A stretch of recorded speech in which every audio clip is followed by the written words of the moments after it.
Hello भाई, नमस्कार। आज अपना क्लास है बायोलॉजी का पोषण सब्जेक्ट।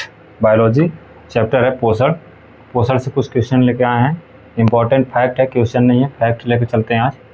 ठीक है, आज फैक्ट पढ़ना है इसका, बायोलॉजी का। देखते हैं क्या क्या इसमें इम्पोर्टेंट टॉपिक्स हैं।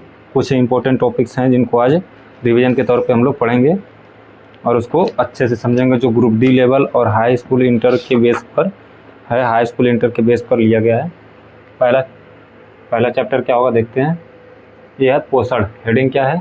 तो पोषण हेडिंग है, जिसको बोलते हैं न्यूट्रिशन। पोषण का मतलब क्या होता है? न्यूट्रिशन। इंग्लिश बोलते हैं न्यूट्रिशन और हिंदी में बोलते हैं उसको पोषण। पोषण का मतलब पोषण और न्यूट्रिशन दोनों आते हैं। क्या है? यह एक जटिल प्रक्रिया है। यह एक जटिल प्रक्रिया है जिसमें भोजन को ग्रहण, पाचन, पचे हुए पदार्थ को रक्त में शामिल करने की क्रिया की जाती है। पचे हुए भोजन को रक्त में शामिल करने की क्रिया की जाती है। पोषण के द्वारा शरीर के निर्माण, शरीर के लिए जरूरी ऊर्जा की पूर्ति तथा शरीर के अंदर होने वाले टूट फूट के मरम्मत का कार्य करती है। मरम्मत का कार्य किया जाता है, उसके क्या बोलते हैं? पोषण द्वारा किया जाता है। ठीक है, पोषण द्वारा किया जाता है। आगे देखते हैं क्या होगा। न्यूट्रिशन को दो प्रकार का होता है। न्यूट्रिशन कितने प्रकार का होता है? तो दो प्रकार का होता है। पहला क्या है? स्वपोषण। स्वपोषण को क्या बोलते हैं? Autotrophic nutrition. ऑटोट्रोफिक न्यूट्रिशन वैसा पोषण जिसमें जीव अपना भोजन स्वयं बनाते हों, ऑटोट्रोफिक न्यूट्रिशन कहा जाता है।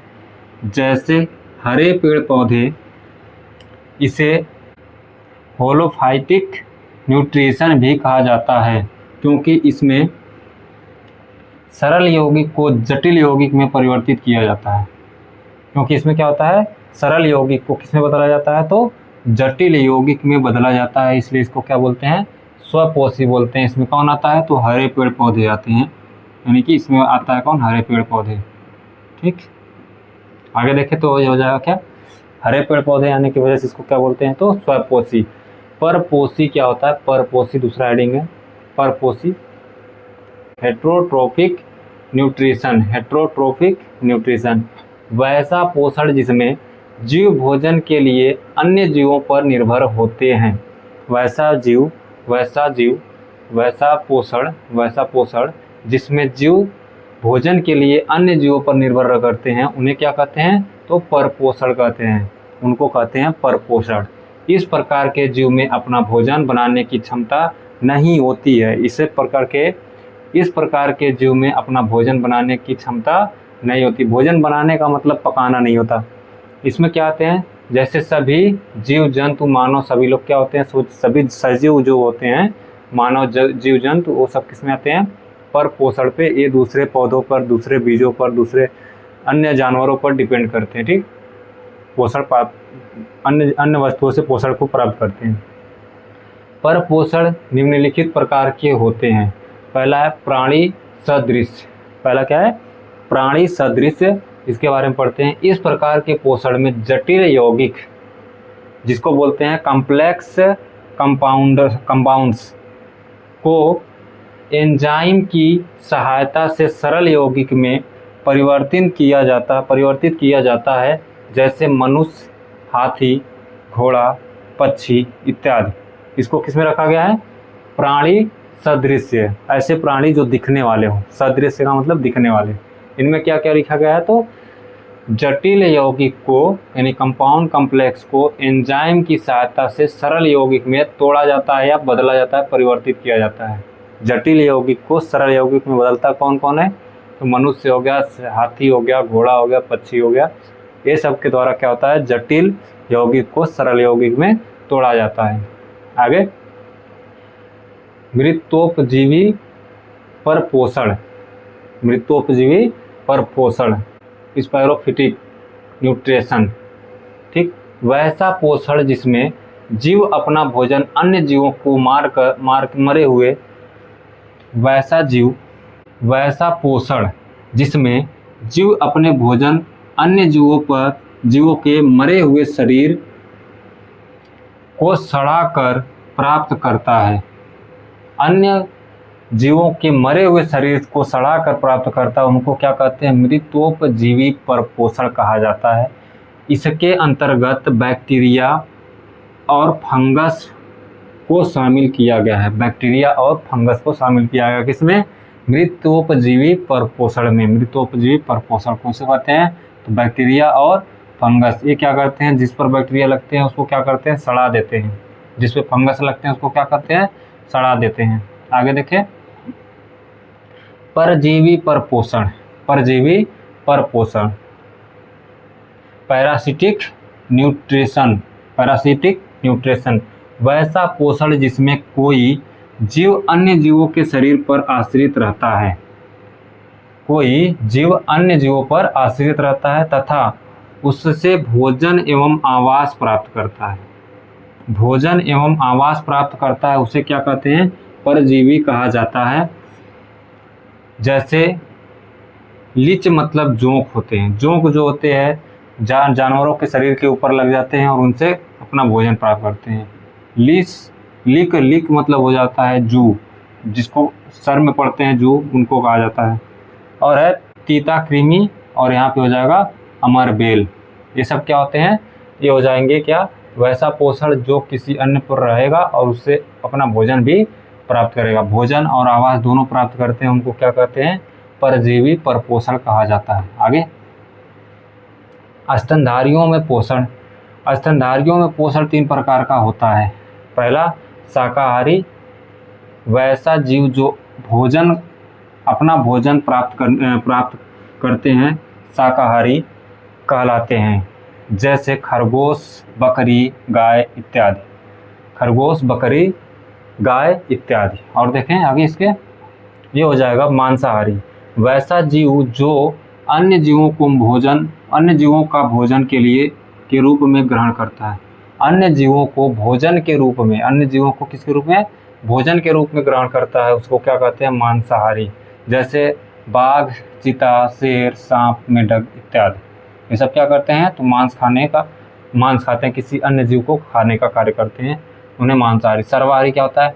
वैसा स्तनधारी जीव जो भोजन के रूप में पौधों के साथ साथ जंतु का मांस का भक्षण करते हैं। किसका भक्षण करते हैं? तो मांस का भक्षण करते हैं।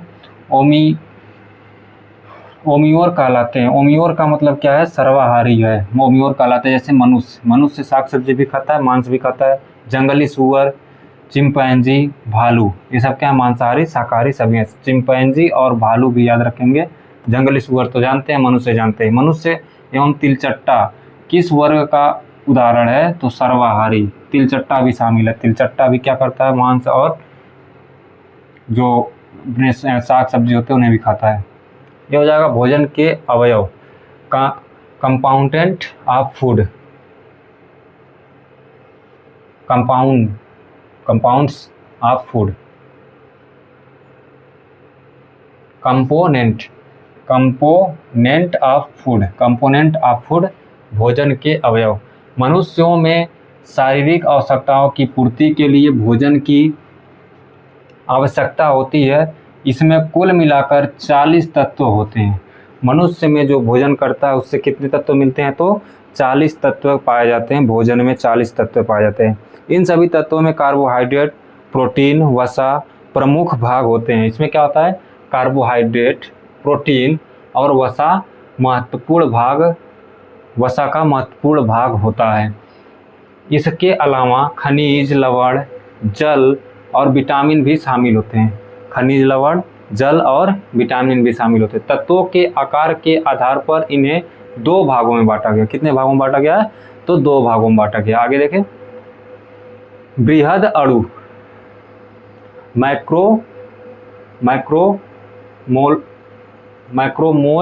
मैक्रोमोलेक्यूल्स, ठीक है। भोजन के मौजूद वैसा अणु जिसका आकार बड़ा होता है मैक्रोमोलेक्यूल्स कहा जाता है। बृहद अणु को पचाने के दौरान सूक्ष्म अणु में परिवर्तित किया जाता है। यह निम्नलिखित प्रकार होता है। बड़े अणु को पचाने के लिए उन्हें छोटे छोटे अणुओं में तोड़ा जाता है। यह निम्नलिखित प्रकार का होता है। पहला क्या है, कार्बोहाइड्रेट, दूसरा है प्रोटीन और तीसरा है वसा। ये किस में आते हैं, तो बृहद अणु के अंतर्गत आते हैं, मैक्रो मोलिक्यूल्स में आते हैं, माइक्रो मोलिक्यूल्स में आते हैं बृहद अणु में। ठीक है, कौन कौन, कार्बोहाइड्रेट, प्रोटीन और वसा। अभी देखते हैं कार्बोहाइड्रेट के बारे में क्या होगा। दूसरा है सूक्ष्म अणु। सूक्ष्म अणु क्या होते हैं, मिक्रो मोलिक्यूल्स। मिक्रो मोलिक्यूल्स भोजन में मौजूद वैसा घटक, कंपोनेंट जिसका आकार छोटा होता है, सूक्ष्म अणु कहलाता है। उसको क्या करते हैं, तो मिक्रो मोलिक्यूल्स को अपने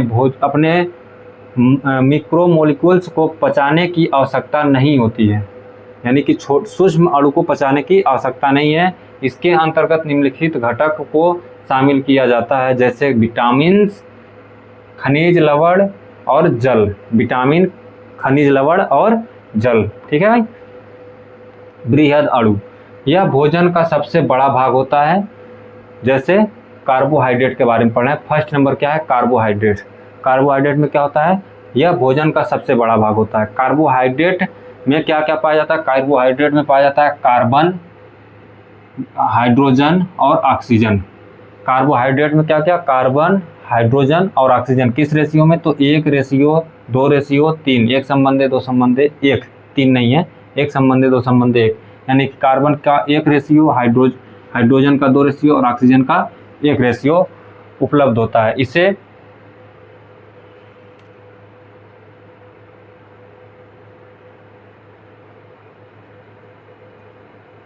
इसे जिसे हाइड्रेटेड कार्बन भी कहा जाता है, हाइड्रेटेड कार्बन भी कहा जाता है। इसका सामान्य सूत्र क्या होता है, CH2O का होल n लिखा गया है, यहाँ पे नंबर बढ़ सकता है।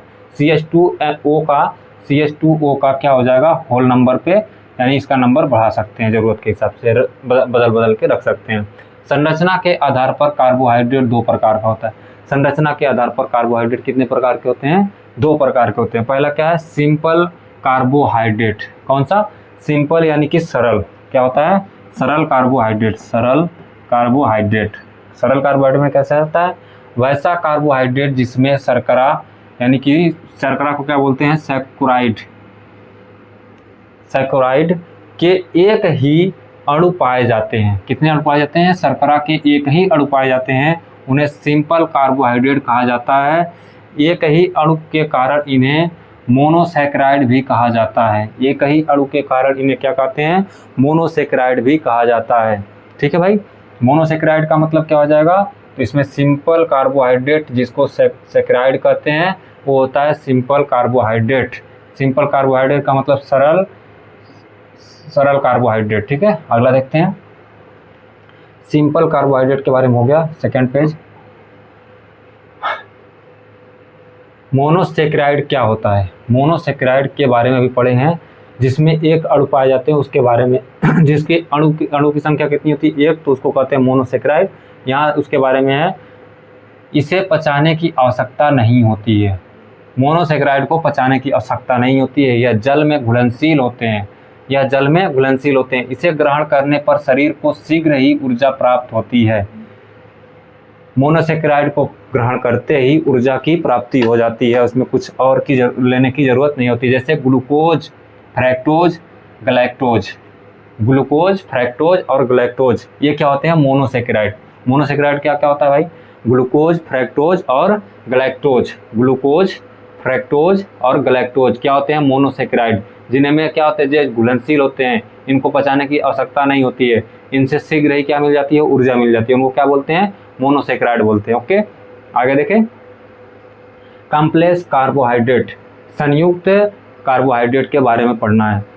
वैसा कार्बोहाइड्रेट जिसमें मोनोसैकराइड से अधिक अणु मौजूद होते हैं। मोनोसैकराइड में एक अणु होता है और मोनोसैकराइड से अधिक अणु मौजूद होगा तो उसे बोलेंगे कॉम्प्लेक्स कार्बोहाइड्रेट कहा जाता है। यह 2 प्रकार का होता है। कॉम्प्लेक्स कार्बोहाइड्रेट कितने प्रकार का होता है, 2 प्रकार का। कौन कौन सा, तो डाइसैकराइड और पॉलीसैकराइड। डाइसैकराइड और पॉलीसैकराइड। अगला देखते हैं, तो यहाँ पे डाइसैकराइड आ जाएगा। क्या होता है, वैसा कार्बोहाइड्रेट जिसमें मोनोसैकेराइड्स, मोनोसैकेराइड के अणु 2 पाए जाते हैं, 2 अणु पाए जाते हैं तो उसको बोलते हैं डाइसैकेराइड। ठीक है, डाइसैकेराइड, यानी कि ये किसका डाइसैकेराइड है, तो यहाँ पे आ जाएगा कॉम्प्लेक्स कार्बोहाइड्रेट का डाइसैकेराइड कब होगा, जब इसमें अणुओं की संख्या कितना होगा, 2 होगा। अणुओं की संख्या कितना होगा, 2 होगा। अब आ जाएगा यहाँ पे पॉलीसैकेराइड। अब यह पॉलीसैकेराइड के बाद में देखते हैं आगे। यहाँ पे हो जाएगा क्या, यह जल में घुलनशील होता है, यह जल में क्या होता है, घुलनशील होता है। डाइसैकेराइड क्या होता है, जल में घुलनशील होता है। मोनोसैकेराइड के 2 अणु पाए जाएंगे तो उसको क्या बोलेंगे, डाइसैकेराइड। डाइसैकेराइड के जल में क्या है, घुलनशील है, 2 अणु क्या होते हैं, घुलनशील है। उसके बाद है मल्टोज, इसमें आ जाएगा क्या, मल्टोज। किसमें, डाइसैकेराइड का पहला एग्जाम्पल है मल्टोज। डाइसैकेराइड का पहला एग्जाम्पल क्या है, मल्टोज। जैसे मल्टोज, इसका निर्माण ग्लूकोज के 2 अणु से होता है, जिसको क्या बोलते हैं, मल्टोज बोलते हैं। ग्लूकोज के 2 अणु से मिलकर क्या बनता है, मल्टोज बनता है, मल्टोज द्वारा होता है। मल्टोज अंकुरित बीजों से प्राप्त होता है, सुक्रोज गन्ने से प्राप्त होता है। मल्टोज किससे प्राप्त होता है, तो मल्टोज अंकुरित बीज से प्राप्त होता है, और सुक्रोज किससे प्राप्त होता है, गन्ने से प्राप्त होता है, सुक्रोज। ग्लूकोज के 2 अणु से क्या बनता है, मल्टोज बनता है। ग्लूकोज के 2 अणु से क्या बनता है, मल्टोज बनता है। आगे देखें, सुक्रोज, सुक्रोज का निर्माण ग्लूकोज के और फ्रक्टोज के अणु द्वारा होता है। ग्लूकोज के और फ्रक्टोज के अणु द्वारा होता है। ग्लूकोज जो होता है अपना चीनी और वो शरबत वाला है, फ्रक्टोज क्या है, फ्रूट का मीठापन जो होता है वो क्या होता है, फ्रक्टोज होता है। उन दोनों को मिला के क्या बनेगा, सुक्रोज बनता है, सुक्रोज। लैक्टोज क्या होता है, लैक्टोज, लैक्टोज, इसका निर्माण ग्लूकोज तथा ग्लैक्टोज के द्वारा होता है। ग्लूकोज और ग्लैक्टोज के द्वारा होता है। पहला क्या था, पहला था अपना मल्टोज, ग्लूकोज के 2 अणु, ग्लूकोज के 2 अणु बनते हैं तो मल्टोज हो जाता है। दूसरा क्या है, सुक्रोज, सुक्रोज में ग्लूकोज और फ्रक्टोज मिलकर के सुक्रोज बनता है। ग्लूकोज और फ्रक्टोज मिलकर के क्या बनता है, सुक्रोज बनता है। तीसरा क्या है, लैक्टोज, लैक्टोज में ग्लूकोज और ग्लैक्टोज, ग्लूकोज और ग्लैक्टोज, ग्लूकोज और ग्लैक्टोज मिलकर के लैक्टोज बनता है। ट्रिहोलोज है, ट्रिहोलोज में क्या होता है, यह कीटों के रक्त में पाया जाता है। ट्रिहोलोज कीटों के रक्त में पाया जाता है। ट्रिहोलोज क्या होता है, कीटों के रक्त में पाया जाता है। इसका निर्माण ग्लूकोज के 2 अणु के मिलने से होता है। ग्लैक्टोज, ग्लूकोज के 2 अणु के मिलने से होता है। ग्लूकोज के 2 अणु मिलते हैं तो क्या बनता है, ट्रिहालोज,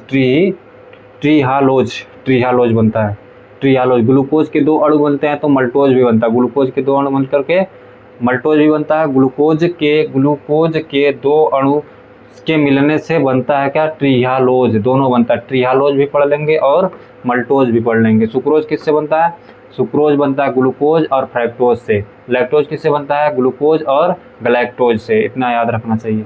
अभी है पॉलीसैकेराइड, पॉलीसैकेराइड क्या पढ़ते हैं, डाइसैकेराइड हो गया, 2 अणु के मिलने से डाइसैकेराइड। अब ये देखते हैं पॉलीसैकेराइड, वैसा कार्बोहाइड्रेट जिसमें मोनोसैकेराइड के बहुत से अणु 2 से अधिक हो जाएंगे तो पॉलीसैकेराइड कहा जाता है। जिनको क्या कहते हैं, पॉलीसैकेराइड कहा जाता है। ये होते हैं जटिल शर्करा यानी जटिल कार्बोहाइड्रेट के दूसरा भाग होता है पॉलीसैकेराइड, जिसमें 2 से अधिक अणु पाए जाते हैं, उसको बोलते हैं पॉलीसैकेराइड। यह जल में अघुलनशील है, यह जल में अघुलनशील है। 2 अणु थे तो घुलनशील था, 2 अणु से अधिक होंगे तो वह अघुलनशील में आ जाएगा। जैसे स्टार्च, क्या हो जाएगा, स्टार्च हो जाएगा, स्टार्च है। आगे क्या है, ग्लाइकोजन है, स्टार्च है, ग्लाइकोजन है, चिटिन है, और उसके बाद है सेलुलोज है, चिटिन और सेलुलोज। स्टार्च, ग्लाइकोजन, चिटिन और सेलुलोज क्या हो जाएगा, सेलुलोज हो जाएगा। सी और जी एक ही जैसा है, कभी कोई गड़बड़ हो जाता है नज़दीक से। कार्बोहाइड्रेट के कार्य, function of the carbohydrate, function of carbohydrate, शरीर को ऊर्जा प्रदान करना। शरीर को ऊर्जा कहाँ से मिलता है, तो कार्बोहाइड्रेट से मिलता है। शरीर को ऊर्जा का प्रदान कराना कौन कराता है, तो कार्बोहाइड्रेट। ग्लूकोज के रूप में ऊर्जा उत्पन्न के लिए ईंधन का काम करता है। ग्लूकोज के रूप में ऊर्जा प्रदान करने के लिए ईंधन का काम करता है। ऊर्जा प्रदान करने के लिए किसका काम करता है भाई? ईंधन का। किसके लिए? ग्लूकोज के लिए। ग्लूकोज के रूप में ऊर्जा प्रदान करने के लिए ईंधन का काम करता है। उसे पॉलीसेकेराइड के रूप में कोशिका और संयोजी ऊतक, कोशिका और संयोजी ऊतक की रचना में भाग लेता है। कोशिका और संयोजी ऊतक में भाग लेता है। स्टार्च के रूप में संचित ईंधन होता है। स्टार्च के रूप में संचित ईंधन। वसा के में बदलता है कौन? संचित भोजन। वसा में कौन बदलता है? संचित भोजन का कार्य करता है। मधुमेह के रोगी भोजन में भी मिठास के लिए सैकरीन का प्रयोग करते हैं। सैकरीन का उपयोग करते हैं मिठास के लिए। भोजन में मिठास के लिए, चाय में मिठास के लिए सैकरीन का उपयोग करते हैं। सैकरीन एक कृत्रिम और शर्करा से ही अधिक मीठा पदार्थ होता है, परंतु शर्करा नहीं होता है। शर्करा से अधिक मीठा होता है परंतु शर्करा नहीं होता है। कार्बोहाइड्रेट का परीक्षण आयोडीन I2 से किया जाता है। कार्बोहाइड्रेट का पता किससे किया जाता है? आयोडीन I2 से किया जाता है, जो क्या रंग देता है? तो नीला और काला रंग देता है। 1 ग्राम कार्बोहाइड्रेट 4.2 कैलोरी ऊर्जा प्रदान कराता है। 4.2 कैलोरी ऊर्जा प्रदान कराता है। ये था अपना कार्बोहाइड्रेट के बारे में। अगला हेडिंग है प्रोटीन। क्या है? बी। प्रोटीन है। प्रोटीन कैसे मिलता है, कैसे नहीं मिलता है, देखते हैं।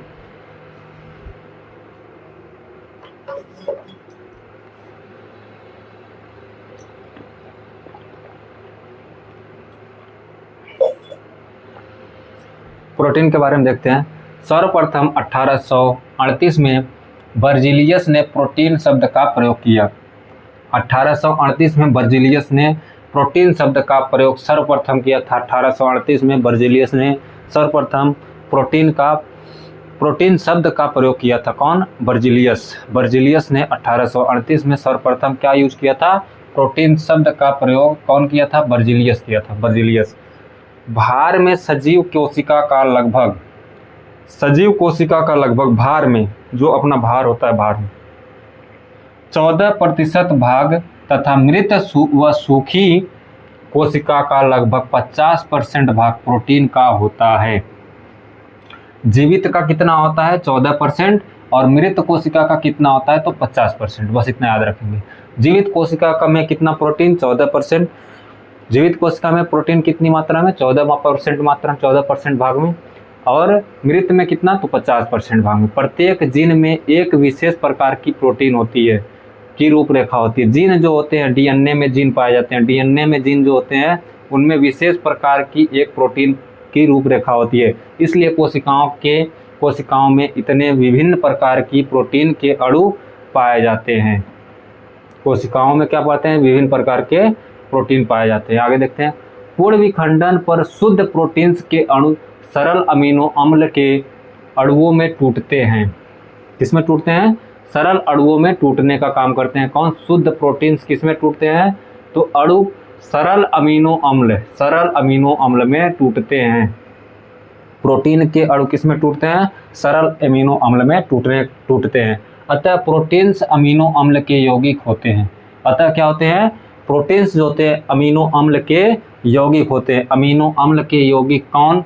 तो प्रोटीन। अमीनो अम्ल के यौगिक कौन होते हैं? प्रोटीन्स होते हैं। अर्थात अमीनो अम्ल इसका संयोजक इकाई कहलाता है।